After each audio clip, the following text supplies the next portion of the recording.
this could all go horribly wrong at any minute.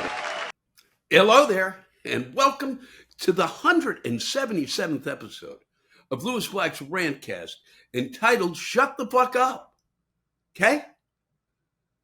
Not the okay is not part of the title. It is Shut the Fuck Up. And I say that in terms of the fact that these politicians this summer zip it. I guess in 2 weeks, 3 weeks, I forget, they keep nattering away. They're going to be doing a debate. And, until then, shut up. Save it for the debate. We are sitting in the middle of it. We got June, July, August. Are you kidding me? September, October? Until we vote. And then we're going to have this discussion. Well, did the trial affect anything? And what about Hunter? And does that affect anything? And how will that lead us down the road? And did this new thing today with the border, what is that going to do? And the Democrats are coming in, shut up. Okay? It's the summer. It's time for us to enjoy ourselves. God, I'm sick of it. Okay? Get out of our faces for just a few moments so we can breathe and have some fun. Because that is what's important about life. Okay? I know that we have other things that are important, but the summer is about, we've been through enough shit. It's time to sit down, have some fatty foods, knock back a few brewskis, as I've never said, nor do I knock back brewskis. Gin and tonics, let them flow. Let us enjoy this summer. Because all I'm sick of hearing is, boy, what'll happen? What'll happen? And if somebody says that they are basically thinking of violence, if this election doesn't go their way, you know what? Put them in, really take them and put them and incarcerate them, okay? Don't make, you shouldn't be allowed to make threats like that. You shouldn't be allowed to intimidate people like that. You shouldn't allow to be fucking freaking us out during the summer, okay? Wait till the fall. Wait till there's some nip in the air, all right? And so what this brings me around to is the fact that, it is a joy to get out of this country where there just seems to be more of a sense of how to live one's life than we have a comprehension of anymore. We used to, at least during the summer we did. That's for sure. That's gone. It's too much. We got to argue. We got to worry. We got to be in pain constantly. We fighting the same war over and over and over again. Same stupid bullshit that we've been doing for 6 years now. That's why people didn't want to go through this again. And the people across that ocean, they don't want to go through it again. But it was great to be out to be reminded of what life can be like. And each country has its own flavor, its textures, its colors, its sense of style and life. And it is just get out of here. Okay? Just get out of here for nothing else, to be reminded of what life's about and what's important. Okay? And it isn't about people saying, if I don't wear this thing, I'm going to come and kick your ass. Nope, it ain't about that. Nuh-uh. And these are people who speak different languages to getting along. They're miserable too in their own fashion about certain things, but at least they certainly seem to be getting along better than we do. It's ludicrous. My first stop was Amsterdam. It has a huge place in my heart. I spent a lot of time there, as I've talked about before. I taught stand-up there. I performed there a lot. I did a special out of there. I performed in a theater that was designed and built by Eiffel. They used to have that. I still think they do have a circus in there. That it was magnificent, and it was an honor to play there. And it was really a joy. And so to me, as much as I love all those cities, Rome and Venice and Paris and Milan and Naples and even the little ones in between, the south of France, Provence. I mean, as much as I love all of that, the Amsterdam touches me the most, and it probably from spending as much time there as I did, and probably for the fact that since I was shitty at languages, uh, their understanding of English made it easy for me and very comfortable. And I met some very good friends there who've been friends since uh, I was there starting years ago, and I got to see them again this time. And if you've not been to Amsterdam, I will repeat this. I've said it before. I will say it again. And it's one of the joys of being there is the canals are beautiful. And they live with water and know how to live with water. And and have been more than willing to help us understand that so that we could do better at it. But no, we're so smart. We're not going to. No, what do they know? They know well enough that they've lived with it and accommodated and have the largest fucking lab in terms of dealing with water and how to deal with it and live on it in the world. Just basically a laboratory that allows them to try to become better adapted, better to adapt better to water. God, what a brain cell! Is there a brain cell left, Lewis? And as you walk down the streets, these buildings have been there since the 17th century. I mean, and every time you could walk down a street, you could wake up, walk down the street, and then walk back up the street on the other side. You could do that every day and just be on one street. And every day, I guarantee you'd see 4, 5, 6, 7 things along the way in those buildings and looking around either up or down the canal that you had not noticed before. I've walked that city a lot, and it has always been just it just overwhelms me in so many ways and touches me. Great museum, the Rijksmuseum, is spectacular in its own right, let alone the Rembrandt that is there, the Night Watch alone is worth the visit. The collections of Rembrandts. There was a Vermeer exhibition last summer. I couldn't get into it. They have a number of Vermeers. They have you can walk down from there is the Van Gogh Museum, and the collection of his works. You can really get a sense of him by going there. They have a new modern museum, and I got to play in a thing called the Meervaart, and all who came out, I can't thank them enough.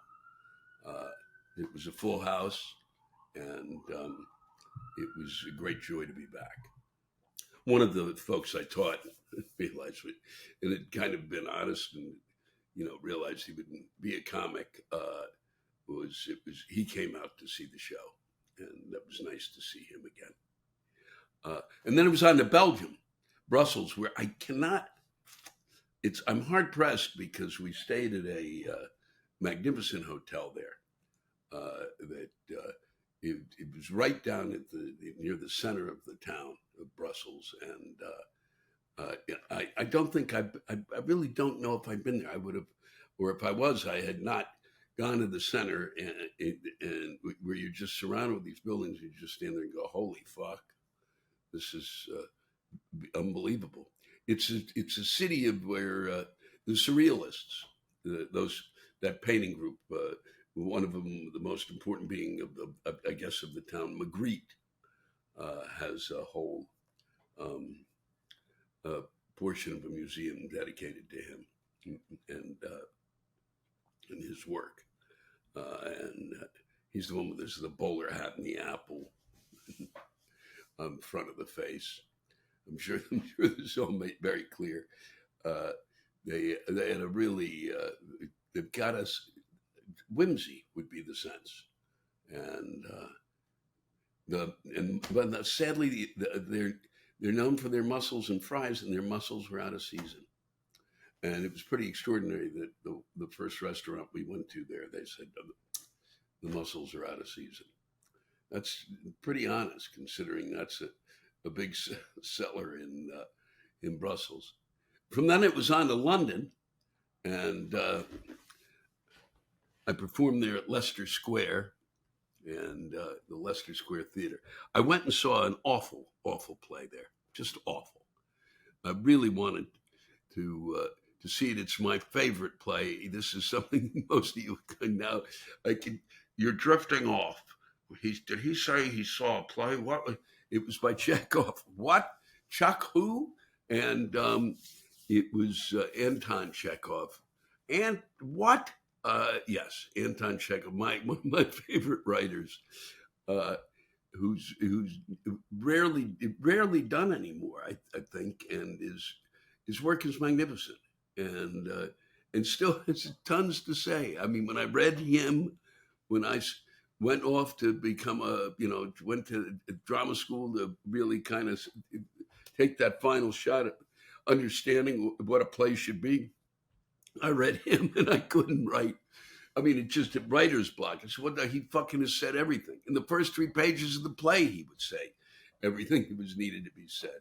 It was the Cherry Orchard, and it was a hideous, hideous translation. Awful. Really kind of stripped the play of any.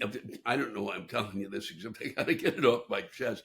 But they go, "Oh, this is just the greatest thing ever." I just think maybe at times the British are a little more their critics are a little more effusive about the work than our critics are. But wow. I mean, our critics can be brutal, and I'm sure they are there. But this did not deserve that. The accolades it received, and it really upset me.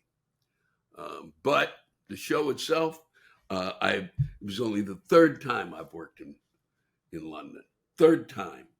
One of the reasons I initially went to the Edinburgh Festival was the Fringe Festival as a comedian, was the hopes of getting to perform in London and throughout England and Scotland and Ireland.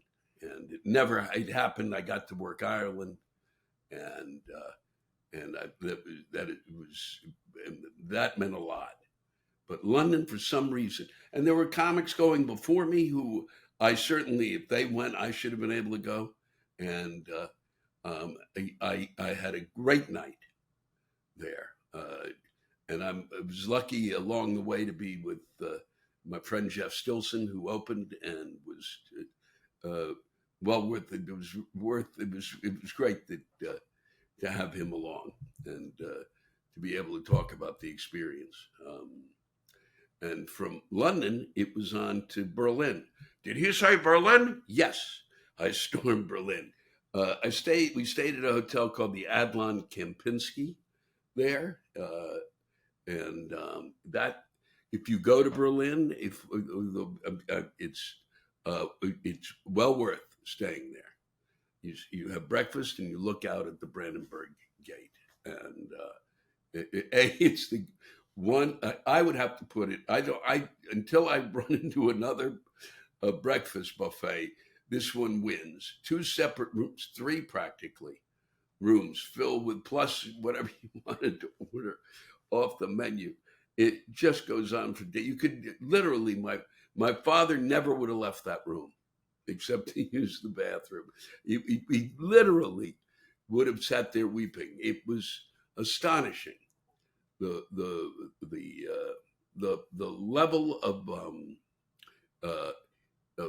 the culinary expertise that went into a breakfast, like 12 types of rolls and breads and 4 types of butters and this and that.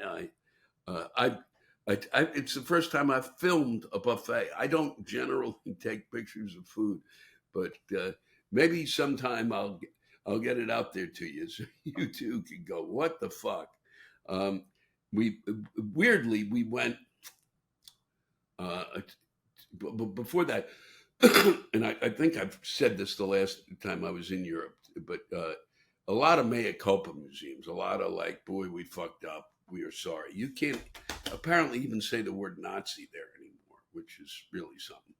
And but you can't hear, and you can even say Reich. as our boy. Let's not even go down that road. I can't believe he even used the word, but the we drove 40 minutes out of the city, 35, and came to this place. I thought they were going to kill us there. It was just a building that just ugly. It just did not seem to be the place that you would go, oh, what a place to put a theater. I was hoping to be in downtown Berlin performing. It's got a big comedy scene now.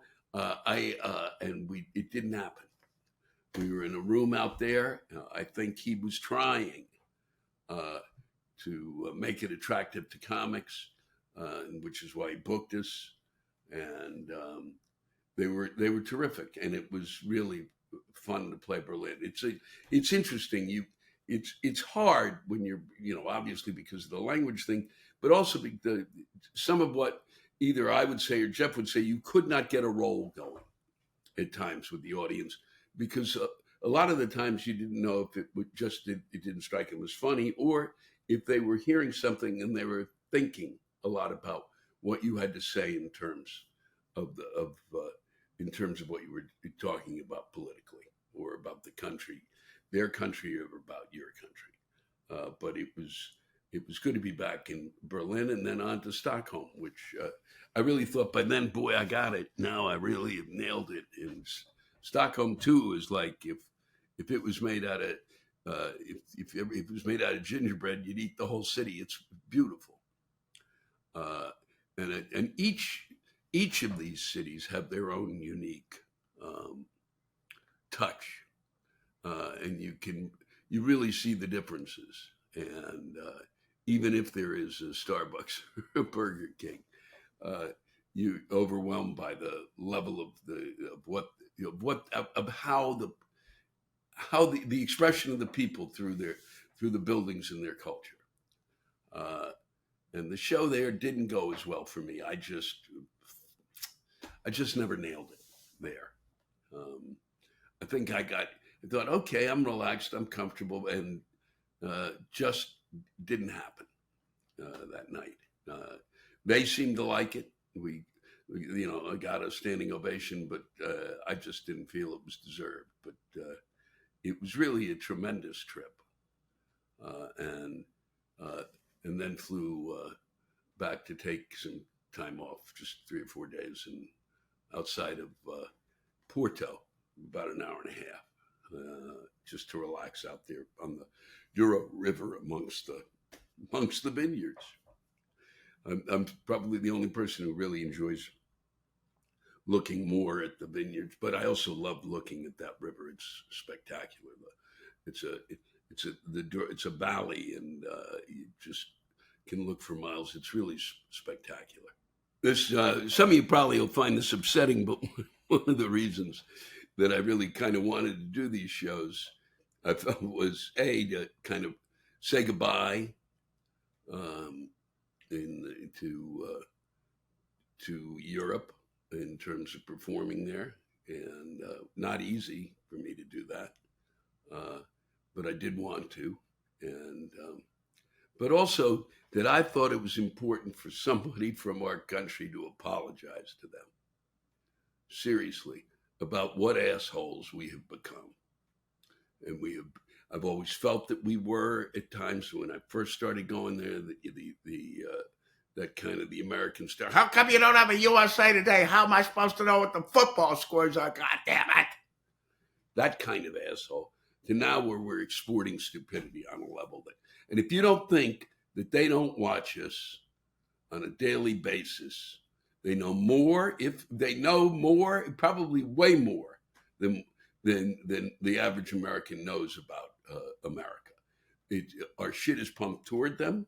It's pumped right at them on a daily basis. I've said, turn this shit off. Why would you know who Marjorie Taylor Greene is? They all know who she is. And I apologize for the fact that they had to put up and listen to that, and that this would pass, that this was just a phase, but that somebody that you send over, that I felt obligated just as an American to say, I can see what's going on there, And you should know that at least one of us would like to say we're sorry for this madness, okay? If stupidity were oil, we'd be the richest country on earth, and we are exporting it to them.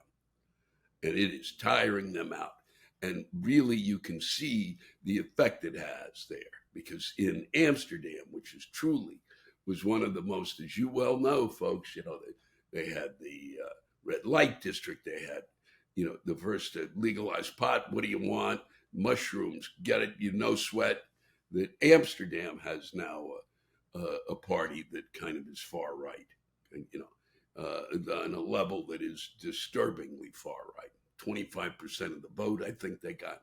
They can't get the guy who's in charge of their party elected their prime minister, but that's the effect we had. Yeah, it is. How do you know that, Lewis? Because we are pumping this. You just sit down, go there. Hopefully by the time you get there, we'll be speaking English again, and we'll be making sense, and we'll be able to help them as they were a help to me. And I'm glad that I spent the time there again. And it was really a terrific trip. Get out of this country, please. Take that time. It's good to see from over there. It really is. And to be in a sense to they talk about you going to the woods. It's not just and here and find a quiet place. Okay, go to Europe and find a quiet place. Watch the people as they lead a different life. Like you go to Italy, you go to Portugal. My God, these people just they have the priorities in order. That's all I'm going to say. Go find out. I can't give you all the secrets. Then you won't go. It has been a pleasure, as always, to spend time with you. You'll be hearing some other rants from folks from the countries that I spent time in. Please get your rants out to me when you get a chance, and I'll be rolling through them. And go out to the website, take a look, see what we're up to. And I look forward to the coming weeks of talking about things. Maybe I can't. They just have to shut the fuck up and give us the space to enjoy a lovely summer, okay? Because dealing with the storms, just the real storms, not the fucking made up fake shit. The real storms with thunder and lightning and fucking tornadoes and hurricane, high winds, bullshit, nonsense. Those storms, okay? Let us deal with those.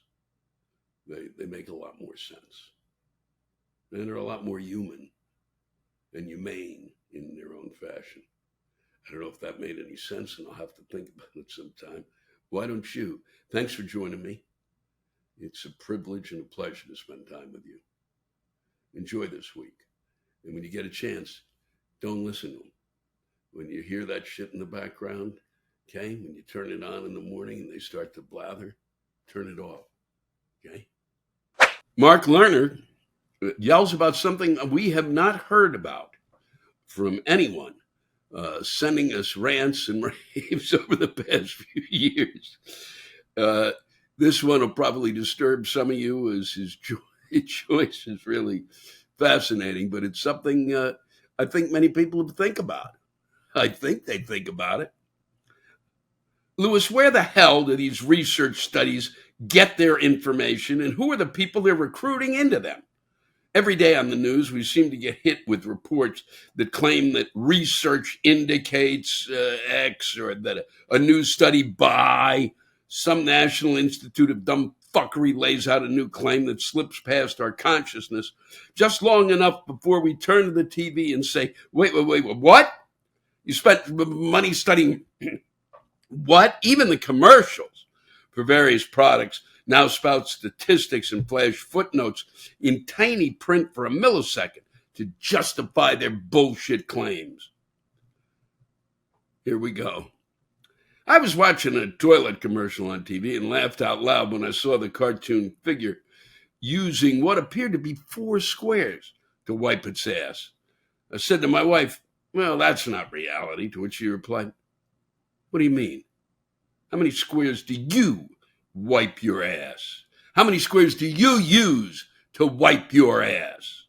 I told her that assuming a normal bowel movement, not that pasty kind that seems to use an entire roll, but not diarrhea on the other side of the spectrum, which justifiably takes a fire hose to get truly cleaned off.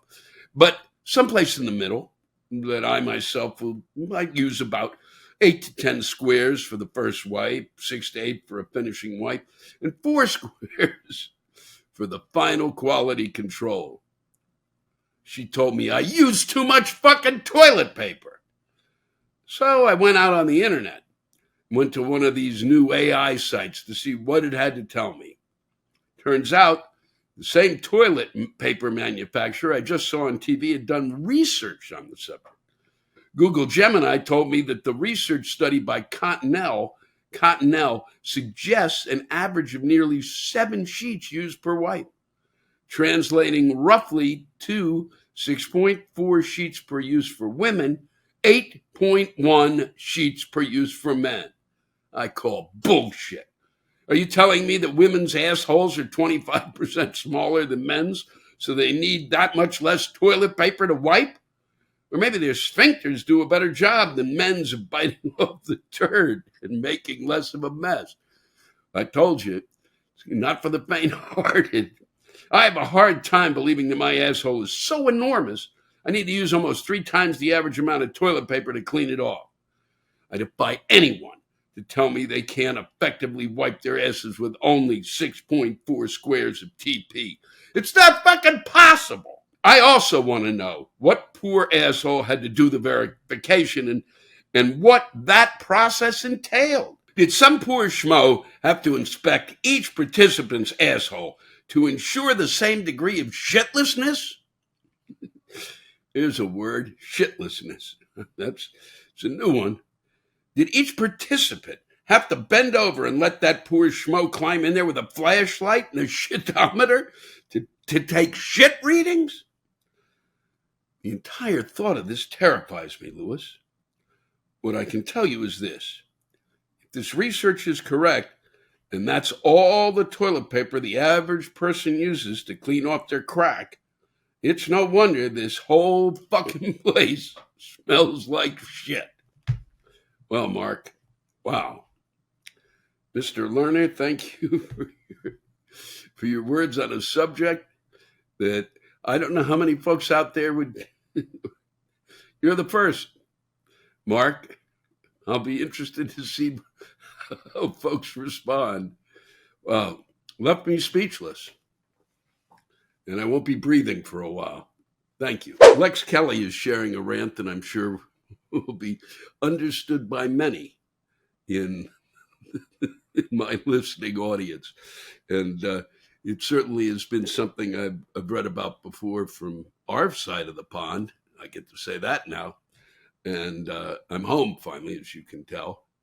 Here we go. And thank you for this, Lex. Dear Lewis, I'm very excited to have you visiting the UK this week. I wonder if you've had the chance to take in a nice country walk since you've been here.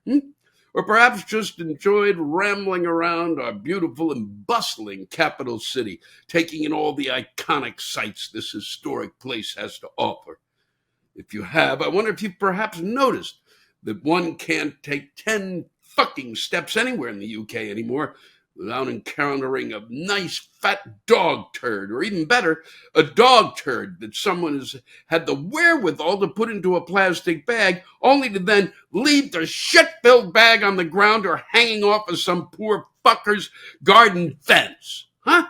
I'd love it if while you were here, you could invite every single one of these dopey, inconsiderate cunts to ram their heads up their puggle-poo cocker fuck's fluffy little arsehole and suffocate them to death in the shit that they force me to deal with every time I leave my fucking house. Love you. Thanks for the laughs. No, thank you, Lex. Thank you for sharing. And Remember, the word cunt over there is used a lot more freely than it is here. I mean, total freedom. It's a totally different way to approach the word. Thanks. Thank you so much. This rant comes from Rodrigo Gutierrez Jauregui, and someone who has certainly got something to say and I think knows what he's speaking. And I mean, if you trust these people, I think he does know what he speaks of. Here we go. Dear Lewis, I'll keep this one short. So for context, I'm an immunologist in a medical institution. Ooh, for some, that's like I've just said something horrible, Rodrigo, just horrible. That would mean you wouldn't know anything because you deal with the immune system. And one thing we're not immune to, Rodrigo, is stupidity, as you well may probably know. During the last few years, we had to deal with all kinds of assholery. I knew you knew.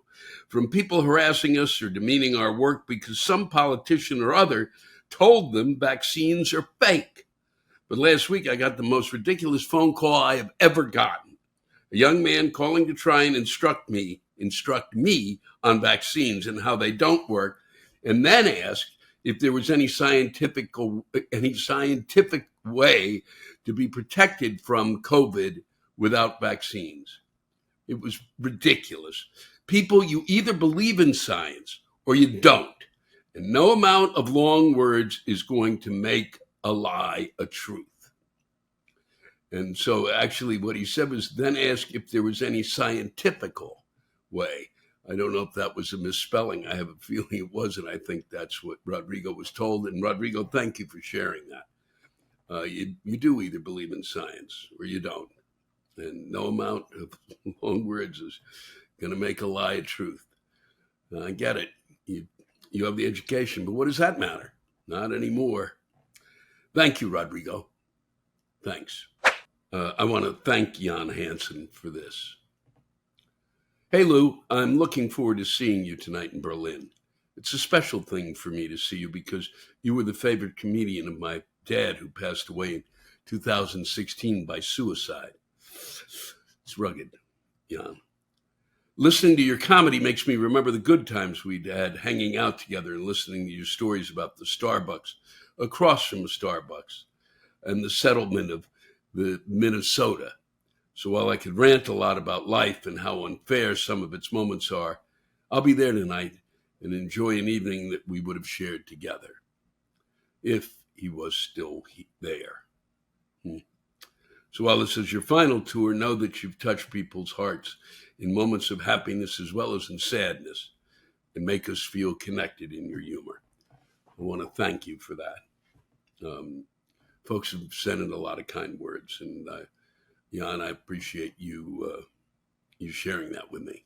And that's representative of a number of things I've gotten, along with some others, Jan, where they go, hey, listen, you son of a bitch, why don't you shut up? Nobody's ever thought you were funny. This is from Seb van Stein, or Stein. Stop talking about banana republics. I fucking live in Brazil, so bananas? Nah. We had the same shit. Please stop comparing the US of A to my republic that actually provided for, by its constitution, a criminal president. Can never be eligible again. You guys are bananas. And so very fucking away from what the world thinks. It'll play out. I wish I'm not going to correct the way you sent that out there, Seb.